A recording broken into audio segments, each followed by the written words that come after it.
Hey everybody, this is the Litter Robot Open Air, also known as the Litter Robot 3, the successor to the Litter Robot 2 by Automated Kit Pro Products. And what this basically does is it's an automated self-cleaning litter box system. So it makes, if you have cats, you don't have to clean up after them as frequently, at least.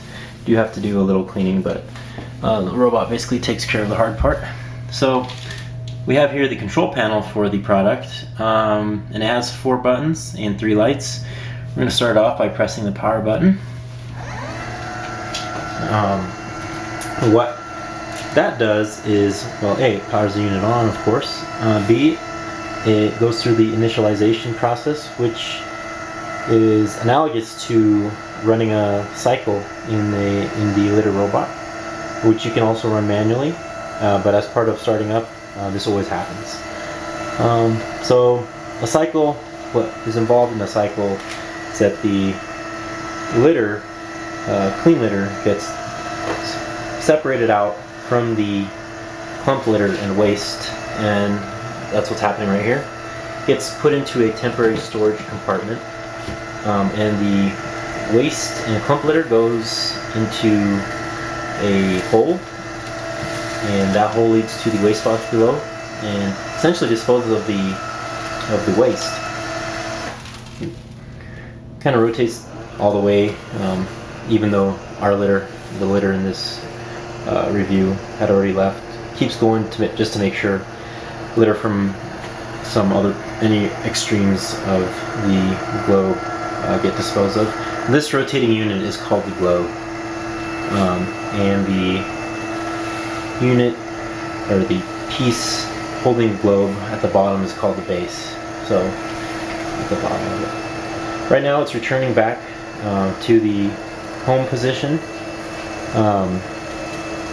but before it does that, it grabs the clean litter from the storage compartment where the clean litter had been stored when it was separating the litter and the waste. So the clean litter comes back, goes into the base of the globe, and right about now is where it normally stops and is the normal position most of the time, but has to level the litter out, so it goes a little bit more in the clockwise direction, and after it levels the litter out, it goes back to the home position that I had just described. And then once it's done, the blue light should come on, indicating it's ready for another cat and more cycles. So we have, like I said, 4 buttons, power button, and then here we have the cycle button. Pressing this button basically just does what you guys just saw. It cycles the unit, but it does it manually. So normally it's on what's called an automatic cycle, which is what it's programmed to do right now. So a cat gets in, it leaves after a preset amount of time, which you can adjust, and I'll show you guys that. It'll start the cycle by itself. But like I said, manual cycle is you can have the unit off, turn it back on, and cycle it yourself at any time. So right now it cycles. I'm not going to do it all the way because that can be kind of boring. So I'm going to hit any button to stop it and then reset it. Reset basically tells the litter robot, hey, go back, level the litter out, and go back home. So if you want to go home, you just press the reset button, and that works from essentially any position in the cycling stage, in the cycling process.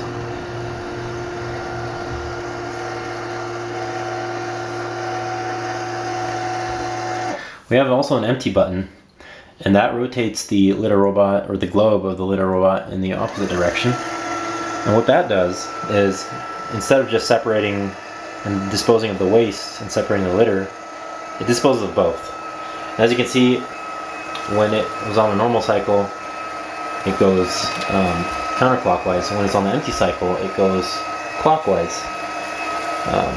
So that difference in direction means that the shield doesn't appear on the empty cycle to filter out the litter and store it. It just goes and tries to dump it straight. I'm going to stop it because I don't want to dump all my clean litter out. I'm going to reset it.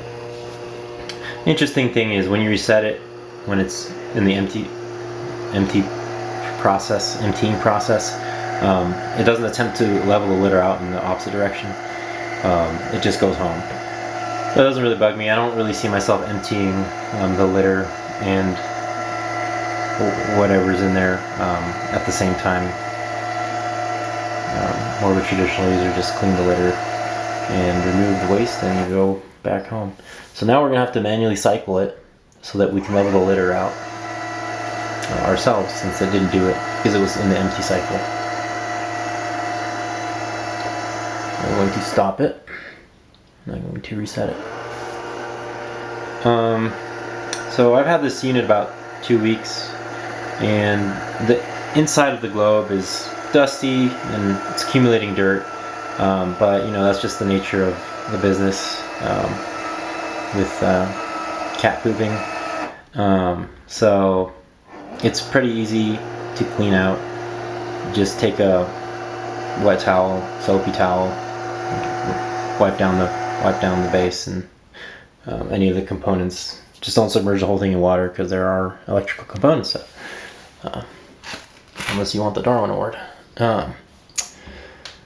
while it's on, at least. Anyway, each of these buttons, all 4 of them, have a subfunction, or what I term a subfunction. So they're, for the most part, they're activated by just holding down the button for about 4 seconds. So the cycle button, if I just hold it down, it'll turn a light on. And what that means is that the unit is now in sleep mode. So for the next 8 hours, if a cat activates the automatic cycle will not be activated. So it's useful for when you're asleep, right? If the cat does its deed and you're sleeping, you don't want to get woken up by the automatic cycling of the unit. So this will prevent the automatic cycle for 8 hours, and it'll do so until either you turn that sleep mode off or you power off and on the unit. And so, you know, if I don't turn off the unit for a month, that sleep mode will be activated from, let's say, 7 o'clock. It'll be activated at 7 o'clock tomorrow as well for 8 hours, and then turn off after those 8 hours, and rinse and repeat every day afterwards. So you can turn off the sub features just by holding the button down for the same amount of time. Okay, so I turned it off. And now, like I said, there's a preset interval. So when it detects a cat, the cat comes out after anywhere from 3 to 15 minutes, which you choose, the automatic cycling process begins. And you can set that preset interval by holding down the empty button. So right now it's on blinking yellow. That means it's 7-minute, preset to 7-minute intervals. The red blinking light means 15 minutes, and the blue blinking light means 3 minutes. And I am pretty fine with 7 minutes, so I'm gonna set it there again. And you know, the reason for reasoning behind that, I think, is that different litters set at potentially different times. Lower, higher quality litters, they clump better, maybe take longer to clump, things like that. So, and then the reset sub function is, we'll see, I hold it down, the light blinks, and what that just did is it locks me from using any function at all. It's basically a control panel lock, so I can't cycle it manually, I can't empty it manually, I can't reset it manually, I can't even turn it off. I could turn it off if I held that power button down for 3 seconds, but other than that I can't do anything other than, you know, turn the lock off as well. And that's useful if you have dogs or cats or animals or other humans that like to push buttons and interrupt the normal operation of the unit, and let's say start a cycle when you don't really want it to. So I just turned it off. So if I empty it, I reset it, and I bring it back home, everything works again. There we go. So the cool thing about this unit as well is I'll turn off the light, and an automatic light should come on. It's like a nice blue light. So that is the night light. It automatically comes on, as you just saw when I turn off the light or it gets really dark. And this is meant for older cats who might have some vision problems. and you can't see it, but the way I can turn this night light off from automatically activating is holding down the power button until it turns off, essentially. So now we see it's off, but the control panel lights are on. I'm going to hold the power button down again for about, must have been 5-6 seconds. It'll flash, and then it'll turn on. And there we go. The automatic night light function. Okay. And then it turns on when the light comes back on. So that was an overview of most of the big features of the unit. When you do add litter or remove litter, and you don't power off and on the unit, you want to remember, and I think this has caught me off guard before because I didn't know about it, but you want to remember to basically zero by pressing the reset button once. You want to remember when it's at the home position, and you want to remember to hit that, and that basically zeroes the weight. So it recognizes the current weight with the litter inside it as the baseline weight, and it goes off of that to activate the pet sensor. So if you don't hit reset and you add 5 pounds of litter, the pet sensor could trip, or it could trip even mid-cycle, and you wouldn't expect it because you haven't zeroed out the weight and reset the baseline of the weight for the unit. Let's go inside the unit. Quick glance. We have the filter shield, or the filter. This is called the inner shield, and that position can be changed based off this piece called the key in the back of the unit. I haven't really used it much. It's in the lock position. That line is the fill line, so that's where you normally want to fill up to with your litter. Depending also on how dense your litter is. Let's say you have a really dense litter and then for some reason it adds a lot of weight. You can go a little lower. I'm a little low right now, just because the unit's been used. And like I said, I have 2 cats, and that brings me to the next topic, which is how long it takes to get filled up. So this here is the part of the base of the unit, and this is where all the excrement and waste and clump stuff goes into. So I'm going to pull it out and show you guys. I recently cleaned it, but here we can see some of the clumped waste, and it comes with 3 disposable bags. They're actually a lot bigger than it shows here, and you hook them in by using these little holders. I'm still getting used to that part, but right now it's in a good position. So I'd say it holds about 5 to 7 days, and that's with 2 cats. So that's pretty good, and it saves me a lot of time in the morning and at night, cleaning litter and throwing it out and things like that. Also has a carbon filter, purifies any odors coming out of the waste box. If you have a really stinky cat, I'm gonna put that back in. There we go. This is the rubber step mat for the cats. That gets a little dirty, not too bad. Got a few litter particulates in there. You can take it off and just wash it. Pretty simple. Put it back in. Okay. And so it's powered by a simple 12-volt adapter that goes into the wall. And then that piece right there is the key I was talking about that controls the internal shield, and it's right next to where the power adapter gets plugged into.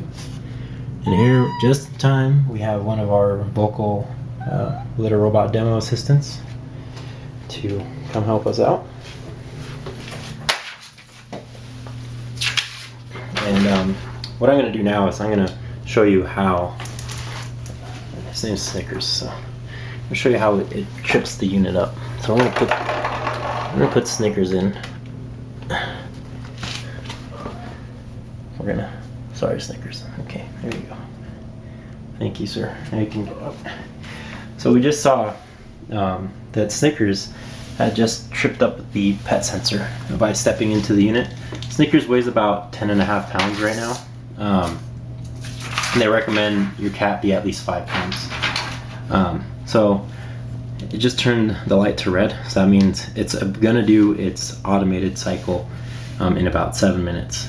And I'm gonna go ahead and reset that because that's just for the demo. Okay. So that's pretty much covered the important aspects of the Litter Robot Open Air. Like I said, I had a couple of technical questions because I was getting some. I had overfilled it. I had filled above the line with my litter, and it was tripping the pet sensor up mid-cycle. So I wasn't getting the results I was expecting, but it was a good opportunity to test the customer service, and the customer service response is pretty good. They have a phone number, and they're they'll get to you pretty quickly. But I also filed a ticket, and they got to me within a few hours. So, and as a result of that ticket, I actually ended up talking to one of the designers of the unit, who helped me out a lot. So, customer service is reliable. As to the testament of the unit itself, so far, after making a few realizations regarding the litter and resetting the baseline and things, it's been pretty good. Like I said, had it for about 2 weeks now, so I'm still learning a few things about it, but I think for those of you who are contemplating a purchase of this unit, this will be a good overview. Unfortunately, I've never had a Litter Robot 2, so I can't compare it to that unit, but with the demo, hopefully you can make your own opinions as to how it compares to any previous products. But I'm pretty content with it. I think in part, I'll make a part 2 which describes some more of the nuances for those who already have one. Thanks for watching.